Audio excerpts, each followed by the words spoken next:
Hey guys, Cainebourne back with Conan Exiles. Sorry I haven't had a video on Conan Exiles in quite some time. There really hasn't been anything real noteworthy, and I've been spending most of the time on the channel covering Elder Scrolls Online and a bunch of new games. But there is finally a very cool update with a whole bunch of stuff that I want to show you guys very quickly. This is just going to be a quick sneak peek, as not only am I extremely busy right now with finals and work, but also these items aren't totally implemented yet. This is just on the PTU, the test server.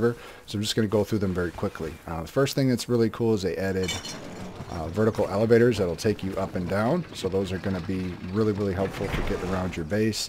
And they look really cool. I like how the switch is basically a skull on a chain. They have implemented the siege cauldrons, as well as these little spiked walls here that will hurt people trying to come up, and you can just load these up, pull the handle, and rain down fire on your enemies. There is a horizontal elevator, which is awesome, so if you have really kind of cool, unique bases, this one doesn't really go anywhere, but I'm just kind of showing you the basic look of it. It's very cool. It's going to allow you to travel around and going to lead to some interesting situations in combat, so that's very cool. Next, they added in 4 different orbs or grenades. There's a water orb, which I'm not sure how useful that is right now. I guess that would be to like put out fires. There is a gas orb, which is going to be really nice. It shoots out a poisonous gas like the gas trap. These two, however, are my favorite. This one is the grease orb, and basically throws out like some grease that is real slippery for players if they walk on it. But then you can also throw a fire orb at it, and if you can actually get it to land properly, they tend to roll quite a bit. I'm actually going to light that grease on fire if I can get it to happen. There it is. So then you get that real nice, intense fire that you can kind of set as a trap for people that are maybe outside your base camping or something like that.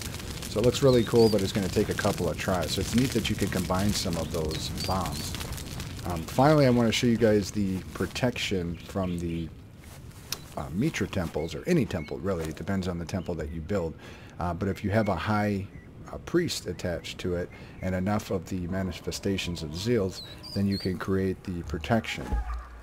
And there's basically 2 layers of protection. There is going to be one first layer that just blocks projectiles, and it's a bubble kind of around your base. And the second layer is actually much larger and will actually damage the avatar. And this is a little bit better view of the protection orb in action, so you can actually see the bubble there. This is the smaller bubble. You can upgrade it to the larger version as well. And again, to reiterate, in terms of the protection bubbles, the smaller bubble stops projectiles, but people can walk through it.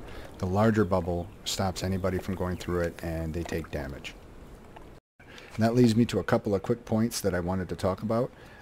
Avatars are now going to be taking damage, which is awesome, so they're no longer invincible, just destroying your base while you're helpless.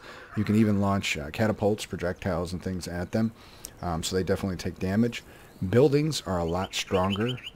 In certain cases, I think it's 10, 20, and 50,000 HP now, so they're much harder to destroy. So they're not just going to blow up all of your stuff. And I think Demigod mode, I've kind of tested it, doesn't have fall damage now, which is really cool. So a lot of cool updates or things that were updated in this patch. There's one last thing I want to show you. Alright, so the last thing I wanted to show you guys is the Drawbridge. And the Drawbridge is pretty cool. You pull down the handle, and if you can kind of see it opening here, it actually folds out and even has like a little bit of a gear, which is really cool. And you can walk out onto the Drawbridge, so that's going to help you kind of get across different chasms and areas. And a unique thing about the Drawbridge is that it's not going to be tied to ownership based on personal or guild. So if an enemy gets inside your base, they will actually be able to open up the Drawbridge for everybody else to get inside. So, and there is that protection ward over on the base there, which looks pretty awesome. So a lot of cool things coming in this update. I will have a much more detailed video talking about how to make all of these things, how to use these things, and all of that. So thank you guys so much for checking out the video. Hope you enjoyed the sneak peek of this upcoming update, which is expected to go live on Friday.